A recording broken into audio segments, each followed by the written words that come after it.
I feel like you guys can see a lot of my body, and I want you to see less of my body and more of like my face. Mainly, I don't want you to see these ashy knees, you know what I'm saying? Hi everybody, welcome to another episode of Morning Tea. My name is Wahima, but just call me Wah. Melanated! Today's tea is Tetley tea with a little bit of evaporated milk in it, and I lovers it. Hopefully next week I will have another tea, or next time. I can't guarantee it's going to be next week. Thank you so much to those of you who watched my video and shared my video. I recently had a video do very well on Facebook. Unfortunately, it didn't do as well on YouTube, which, you know, Facebook is a better platform for sharing, and so people have a better and easier time sharing. And the only way you guys could like solve that is if you took this video and shared it onto your Facebook. And most people aren't going to do that, but they will share a video that's already on Facebook. You get what I'm saying? So that's happening. So I'm getting a lot of new subscribers and stuff, and my Instagram and my Snapchat have blown up. And it's a little overwhelming. I was very overwhelmed on Sunday because I put the video up on Saturday, and then Sunday I woke up and it was like went crazy, and I was just like, oh my god. It didn't go viral, but you know, 200,000 views is a lot for me. I can barely get like, you know, 1,000 views. No, I mean, 1,000 views is a lot for me on YouTube. So to have 200K on Facebook and like 3,000 shares, and to have people at my job coming up to me saying they saw my video is pretty awesome. So thank you to those of you who shared my video, who are new to my channel because of that Facebook video. Thank you so much, you guys. It's been great. So let's jump into what has been happening in the world. There's been a lot happening in the world, I'm gonna be honest, and I haven't filmed a morning tea in a while, because sometimes I just don't want to talk about all the shitty things that are happening. Like I go to the Griot and I go to the root.com, and it's like, you know, 12-year-old girl attacked in parking lot for riding her bike, police slams her on the ground, and like, you know, 16-year-old boy dies, and 27-year-old girl dies in Texas jail. And I just like, sometimes I'm just like, you guys go to the Griot and the root.com if you want to get all of that information, because I just can't be reporting on that stuff all the time. It is just so heartbreaking and devastating, and it hurts my feelings. Like, I just, you know what I'm saying? Maybe you don't, but whatever. Okay, so two of the things that are happening in the world that are like world news is Egypt Air, their plane is missing, and apparently in the Mediterranean they found suitcases and stuff. So the plane did go down, and they still are confused as to exactly what happened. Of course, there's rumors of ISIS and stuff like that, but debris has been found. And like, I mean, it just sucks that there is an entire area that is constantly under assault. Like, Americans are so scared about terrorist attacks and like think that they're constantly under assault. No, they're Middle Eastern people who every day people are dying. Like every day 40 people die from some sort of terrorist something, ISIS something. And like, those are the people that are really being attacked on a daily basis. Like, they're living in like a place where that happens to them. And it just effing sucks. And my heart and my prayers go out to the people who live in these areas where ISIS is allowed to do what they do, or is able to do what they do, you know, without the world coming to aid them. So I hope they figure out what exactly happened, and I hope that families get some sort of closure as to, you know, the situation. But it's just very, very heartbreaking. Another thing that's happening that's kind of connected to the Middle East is that Canada is now allowing Syrian refugees to come into their country. You can get, citizens can get together. I think it's 5 or more citizens, private citizens, if they get together and form some sort of group, then they're allowed to host a certain amount of refugees in their homes. And I'm like, that is so nice. Like, Canadians are so nice. The problem with that is like, so they're being really nice, and a lot of people are getting together and in their communities and forming these groups and allowing refugees to come and live in their home from Syria, children and women, and, you know, these people who are just really displaced and like heartbroken. And I've talked about Syria before. And then there are Americans like in Vermont and places north that are bordering Canada who are worried that these refugees are then going to try to come to the United States. And I just am like, I mean,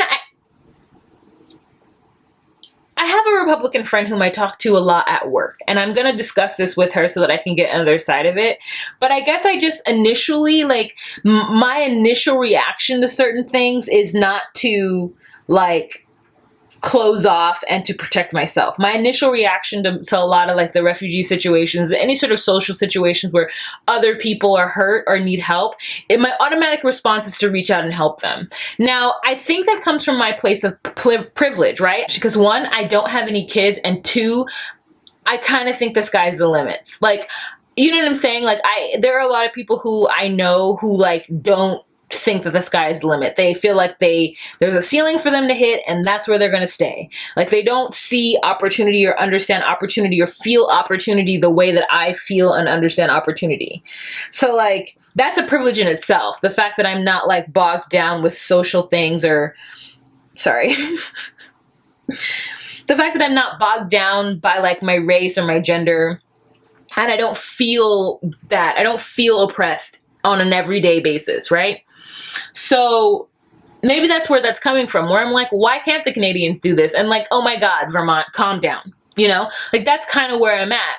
But then I guess if I had kids and I had to work 2 jobs to support these kids, and I felt like America should be doing more for me, and I guess if I felt that way, then I would be worried about the Canadians too. Like, I would be worried about immigrations. I'd be worried about Syrians. I'd be worried about Mexicans. Like, but I'm not worried about those things because I feel like I have options, you know? And I imagine if you didn't feel like you had options in life, you felt like, you know, then you would be worried about that. But I guess it's just something I'm never worried about. And I really need to check my privilege when it comes to that, because I know there are millions and millions, and probably the majority of Americans who like don't have any, like, they're just kind of blue collar, like kind of just work retail, kind of just do, I mean, I don't even know, like just kind of do other types of work that I would never ever do. And so I don't understand where they're coming from when they're like worried about their job being taken by somebody else. I understand it to a certain extent, but I don't think my parents ever worked in those kind of industries. Like, my mom worked in banking, and my dad worked for the school district as like a maintenance person. And so like their jobs were never in direct competition with like immigrants, or whether or not they got benefits, or whether or not, you know, they were able to pay their mortgage. Like, I grew up in a very stable sort of situation, you know. There have been ups and downs. My parents have lost their jobs before, but they were able to get it back. So it's not like, or they were able to succeed. You know what I'm saying? Like, there's something that I'm missing that I think a lot of Americans aren't missing. Like, you know, if I'm biased when it comes to that opinion. And I have a coworker who's very much always complaining about the fact of how much electricity costs and how much water is this and how much that. And in my mind, I'm like, that's just what it costs, girl. Like, figure it out. But like, for her, she's like, it shouldn't be this, it should be this, and I should be able to do that, and if I work really hard, I should be able to get this, and da da da da. And I guess I just grew up in a time and a place where I'm like, that's not guaranteed you, so you need to figure out what you need to do in order to get that. It's not guaranteed. Just because you're American doesn't mean that you're guaranteed to be able to take care of your family at a certain standard of living. Like, no, you need to figure out what the trend is and what's happening in our country and in this world, and adjust, and you need to do it. But like, you know, people don't have that opportunity. You look up and you have 4 kids, and you can't be worrying about trying to figure out how to change your career to do what you need to do in order to play the game, in order to make enough to live and survive in this country.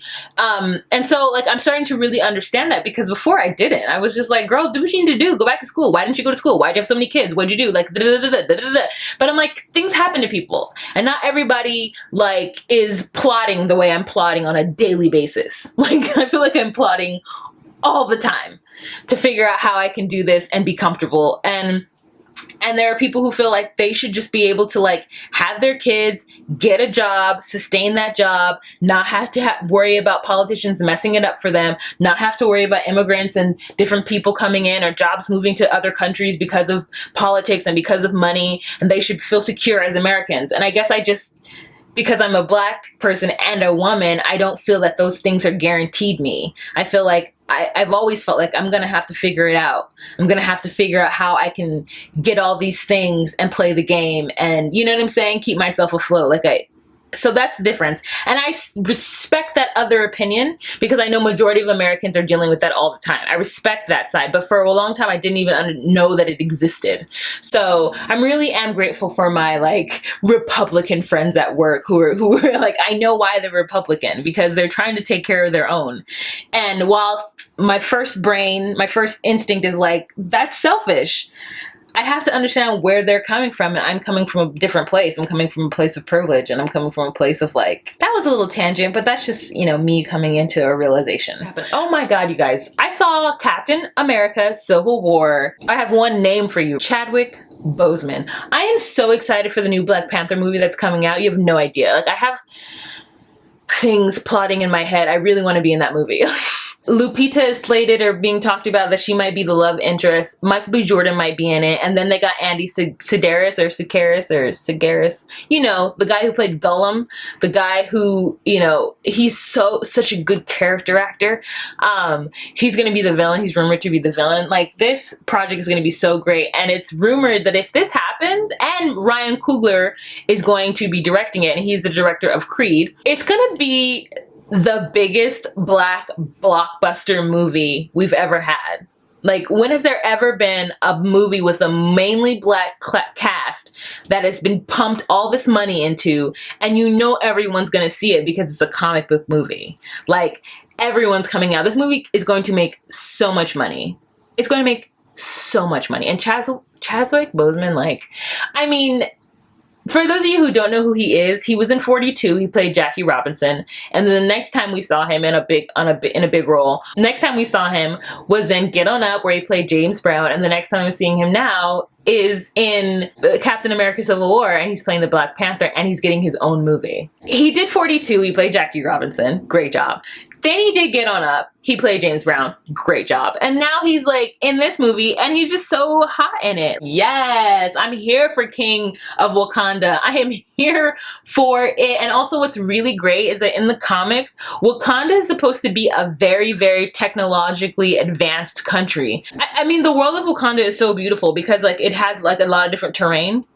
But it's also like technologically advanced. So his like layer is in this like beautiful waterfall jungle, and it's like the panther is the like emblem, and it's just like, and their country is so rich with this mineral that everybody wants, and they have been talking about Wakanda throughout several of the movies. So we always knew Wakanda was coming up eventually, and Black Panther would be shown eventually. But I mean, yeah, go see that movie. If you're not into it, I guess you don't have to see it. But if you're into the comic book movies, you should see it. But that's the end of today's episode of Morning Tea. If you have any questions, comments, or concerns, or would like to join the conversation, please go on ahead and leave a comment down below. Thank you so much. Have a fantastic day. Bye.